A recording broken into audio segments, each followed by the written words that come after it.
Hi, I'm Mamta Narula, radio host, MC, and storyteller. After 25 years connecting with audiences on EBC radio and at major South Asian events, I'm excited to bring you Moments with Mamta. This podcast shares real conversations about the moments that shape us, stories of growth, grit, and inspiration. Thank you for listening and welcome to Moments with Mamta. So, hi, Reggie. It's such a pleasure to have you on this podcast, which is called Moments with Mamta. So, welcome. Hi, Mamta. Good morning. Good morning. So, Reggie, what an interesting journey. So, before we talk about what you do, why don't you tell us something about you to our listeners? Like, who is Regi Mathew? Yeah, I'm Chef Regi Mathew. I am from Kerala. I have two restaurants back in India in Chennai and Bangalore. It's called Kappa Chakka Kandhari. And after 6 years of being in Chennai and Bangalore, we thought of taking the brand to out, basically we want to take it outside India and show our rich culinary tradition. So we thought, okay, why not we bring it to a place like New York, where it is a melting pot of various cultures. And it is really proud for me to represent the cuisine of Kerala and bring it to the place where it matters. And it really matters a lot to people. Not only New York, I think the name is now, the word is spreading outside New York as well, and people are coming to your place from all over. So tell us something about Kappa Chakka Kandhari. How did you come up with this name? In 2015, my friends and myself, we had a chat in Chennai, and we thought of bringing the the nostalgia back in in Chennai, and we wanted to do something where people can relish the food what we used to enjoy in our childhood. So that is how the whole concept has been curated. And then we did a research, we didn't want to just bring some food and say, this is what is going to represent Kerala. So we traveled across Kerala, visited around 300 houses and met the mothers over there, and 100 on toddy shop. Well, I still believe that, the essence of cuisine is being guarded by our mothers and grandmothers. And by bringing the cuisine out of their kitchens, it is something which we need to be very carefully doing it, so that we do justice to the concept which is being these are the hidden gems of Kerala cuisine which we want to do it outside. So when we went to these places, we felt that there is much more than what we thought is Kerala cuisine. And we wanted to familiarize this concept, what we learned from various houses. So we did pop-up events in Bangalore. Three mega pop-ups we did in Bangalore and one in Sharjah, Dubai. And with that success, we thought, okay, no, why not?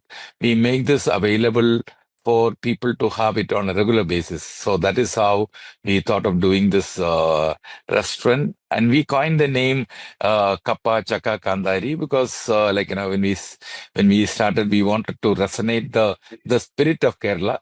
So these are the ingredients which we never used to give any value in our childhood. But when you move out of Kerala, this gives you an important feel, that's something which you are missing. And that's how the name has been coined. And 2018, we opened our first restaurant in Chennai. And 2019, we opened in Bangalore. And the journey was quite good. And 2024 beginning, we thought of moving out of our territory and give this opportunity for people to try our cuisine in a bigger platform. So that's how New York has been chosen as a place for us to present the cuisine. How lovely is that? Very lovely. So now you mentioned childhood a number of times, right? So what was Chef Regi Mathew's childhood like? How was your growing years like? Oh my God, I was I was I think a spoiled kid in the beginning. I used to give enough and more trouble to my mom. Like, I never used to eat anything like, no non-vegetarian. That doesn't mean that, okay, I used to eat vegetarian, vegetable. No, I was like a guy who used to live with sweets and desserts and cakes. Uh, and mom used to make dishes to make me feed. So, like, she has taken extra effort to make things which I like. Like, I don't. Even if it is a chicken piece, it has to be cut into square pieces without any fat, and it has to be breast piece. So there was, like, a lot of uh, my own what do I say? The choices of, Yeah, to eat. exactly. So I see that time, like, I felt that, okay, it is my right, and only when you grow up, that's the time you realize, oh my God, what is the kind of tough life I had given to my mom. And so that is something which was, like, always the fuel in my life to bring the food which we have seen, and what my I've seen my brothers enjoying the food which I never enjoyed at that time, and so on. So moms are the ones who we feel are complete right? We can torture them, we can do whatever with them and get away with all of that. No, yeah, I thought it is that I only had done that to my mom, but later I realized that this has been done by all kids, and I'm sure my mom also would have done to her mom. So that is something the motherhood experiences, and that is something which they, like, we all do it without showing any gratitude to them. Yeah. I mean, I'm a mother. I totally understand that. I lived that life too. So, Chef, tell me, when you were growing up, did you ever think that you are going to be such a name, such a big name into food business, or you will actually be passionate about curating these dishes? Did you ever think about that? I never thought that I will become a chef, and till probably join hotel management, I had no clue about, like, what is going to be a chef's life and how a five-star hotel works and all these things. Because we grew up in a village atmosphere, and from there, like, during the schooling and college, that is not the kind of things which we have come across. So, like, what I have enjoyed is the true village life in my childhood, but that also helped me in, making my personality being, like, more in that line. So it was a very subtle way of seeing things, and but also, like, seeing the tough life, how the people survive in, different situations, and even how my friends in the school, when they come, sometimes they even didn't have breakfast, like, they come to the school and they have mid-meal which they are getting from the school, and kind of this. Some these all things which I have seen in my childhood.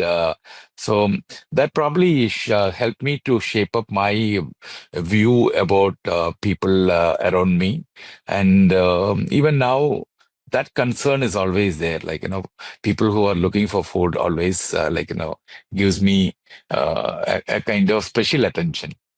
Yeah, I mean, I think a lot of us are empathetic towards the fact that the basic thing, basic food should be provided to all. And I am sure that in our capacity, we are doing something to help the communities. So, Chef, tell me then, what was the turning point when you actually decided to be a chef? So when I joined hotel management college, it was not that, okay, no, I want to become a chef. I thought, okay, no, it's a glorified industry, and, like, the glamour and kind of thing is what fascinated me at that time when I joined hotel management. But each year your mindset change. Initially, I thought, okay, I want to be in the front office wearing a blazer and walking around. And the second year, that has changed to become an F&B professional, like, walking around, like handling the restaurant.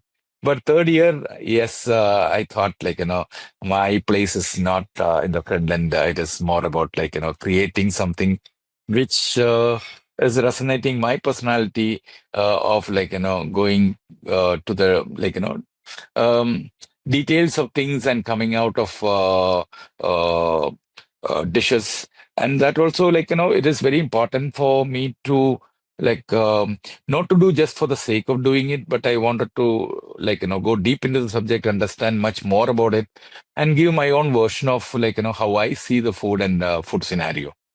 So Kappa Chakka Kandhari today is a very successful business, and by grace of God and your hard work, it has reached the point where people are talking about it and people love the food. But I'm sure when you started, there must be some challenges, right? The early years.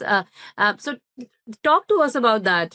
How was that phase, and how did you come out of that? Mamta, the most important thing is more than my hard work. I think the team which was around me. Second thing is the confidence they had in with me and the partners and my team. The team who are working with me, they are working with me for a long time. So we don't work like an organization. We work more like a family, and we also spend time in listening to them and also encourage them to come with their ideas and thought process and refine it and put it the way what you see so I always believe one thing, it is more teamwork, which made Kappa Chakka Kandhari been a reality, and that is continuing the same way it is. And the initial challenges, how were those? Did you face any challenges, or was that an instant success? See, the one thing I was very particular about is being growing up in village.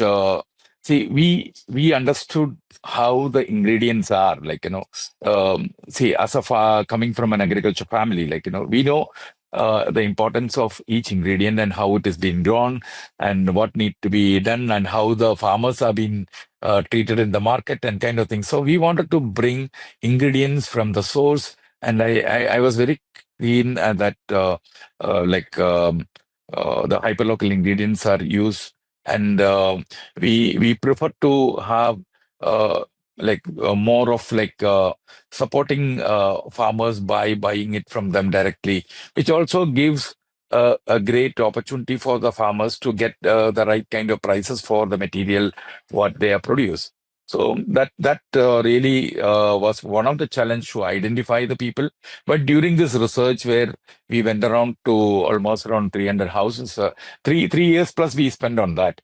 So during that time, we also identify the the farmers and vendors who could support us with the kind of ingredients what we want, and it is continuing even after 8 years. The same thought process is something which is going on. So how does Chef Regi handles the failures or the setbacks? What is your personality like, right?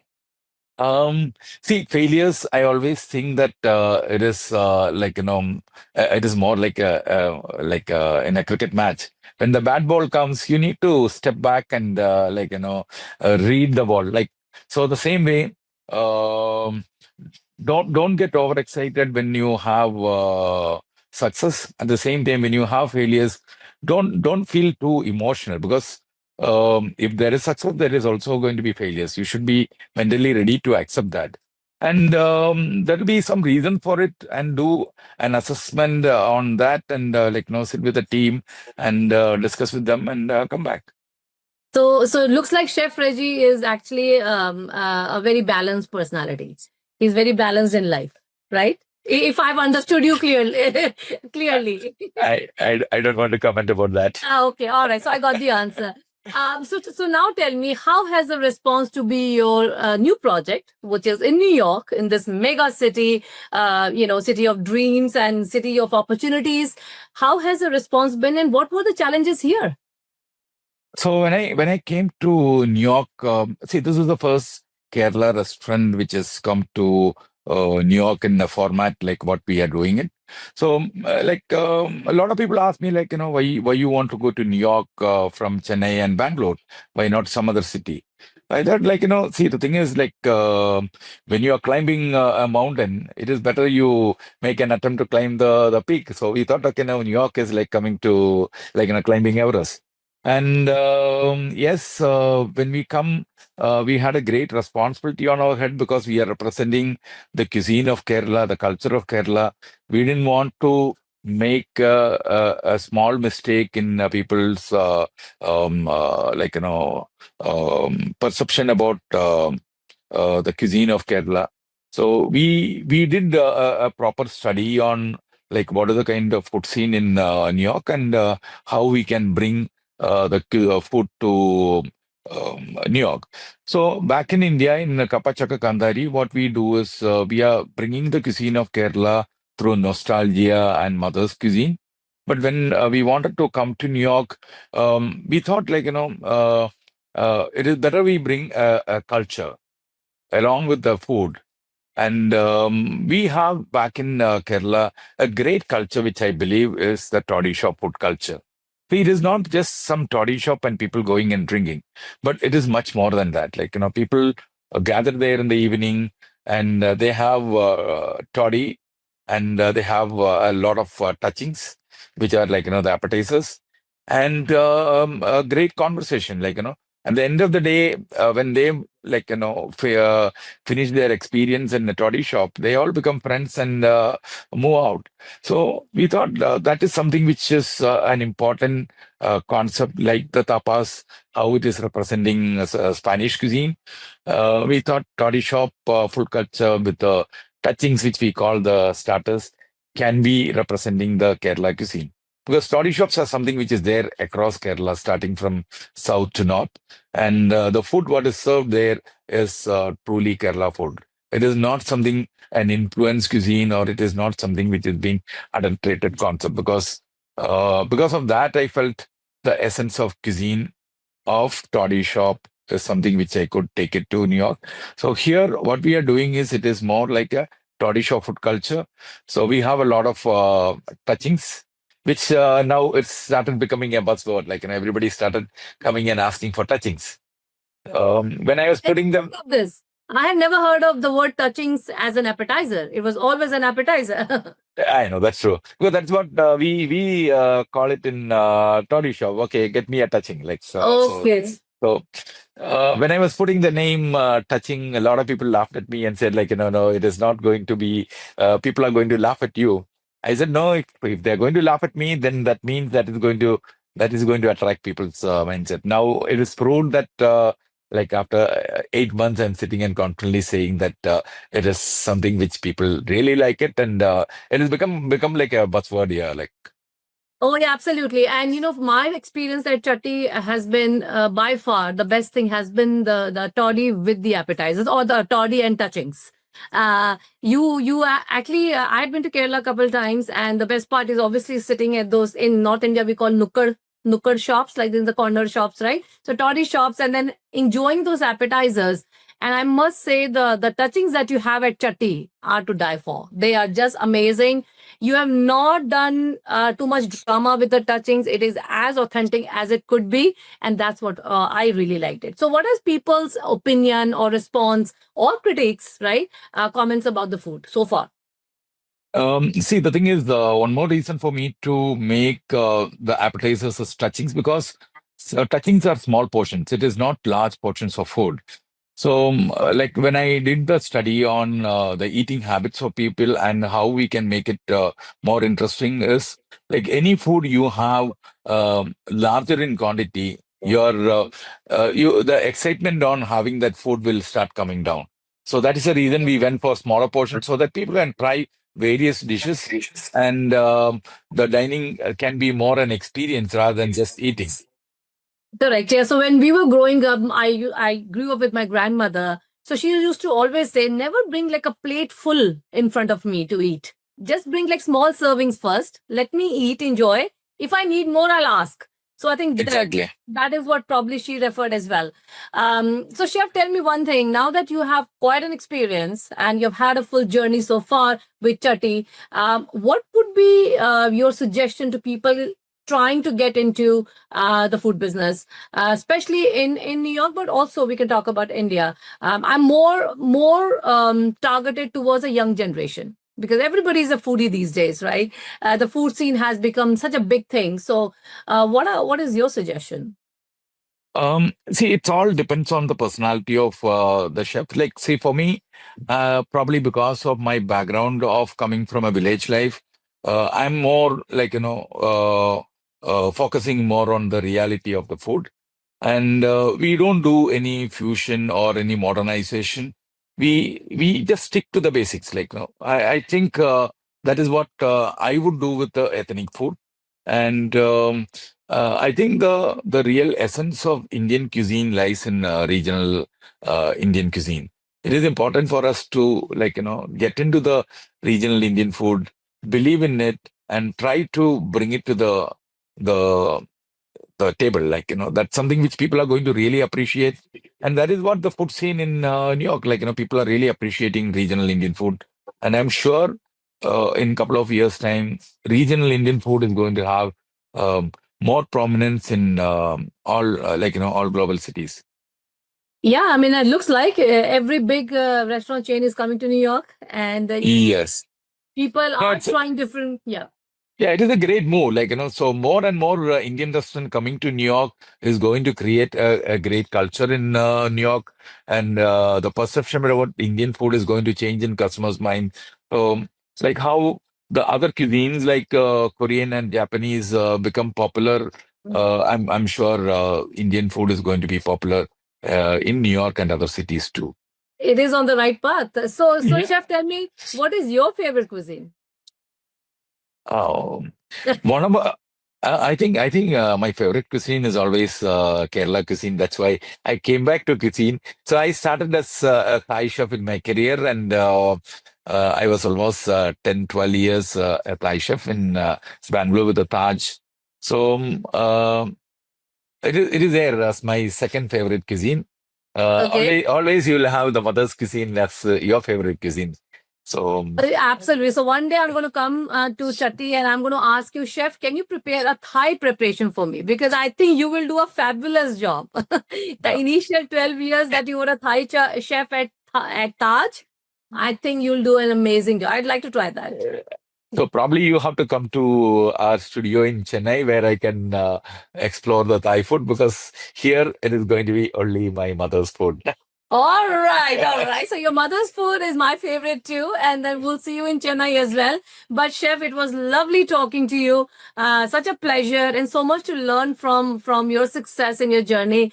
Thank you so much for giving your time to Moments with Mamta. Thank you, Mamta, and looking Take forward care. to see you at Chatti again. See you very soon. Take care. Bye now. Thank you. Bye bye. Thanks for joining me on Moments with Mamta. If today's conversation inspired you, please follow, share, and stay connected for more meaningful stories. Until next time, this is Mamta signing off.